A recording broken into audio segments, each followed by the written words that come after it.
মাছ ধরার বোটে বঙ্গোপসাগর পাড়ি দিয়ে কক্সবাজার সীমান্ত উপজেলা টেকনাফের মেরিন ড্রাইভ হয়ে টেকনাফে অনুপ্রবেশ করেছে নারী, পুরুষ ও শিশুসহ ৩৬ জন রোহিঙ্গা। পরে বিজিবি তাদের হেফাজতে নিয়েছে।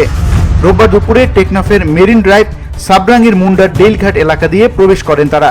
বিষয়টি নিশ্চিত করেছেন টেকনাফ উপজেলা নির্বাহী কর্মকর্তা মোহাম্মদ এহসান উদ্দিন। জানা যায়, বাংলাদেশ বর্ডার গার্ড বিজিবির হেফাজতে থাকা রোহিঙ্গাদের মধ্যে ৫ নারী, ১০ শিশু, ২১ জন পুরুষ রয়েছে। তাদের পুনরায় মিয়ানমারে ফেরত পাঠাবে বিজিবি। টেকনাফের স্থানীয় ইউপি সদস্য মোহাম্মদ সেলিম বলেন, মেরিন ড্রাইভের মুন্ডার ডেলঘাট দিয়ে একটি ট্রলারে নারী, শিশুসহ ৩৬ রোহিঙ্গা অনুপ্রবেশ করেছে। টেকনাফ ২ বিজিবির মেজর ইশতিয়াক আহমেদ বলেন, সাগর পথে ৩৬ রোহিঙ্গা অনুপ্রবেশ করেছে, তাদের ফেরত পাঠানো হবে। VOD Bangla news desk.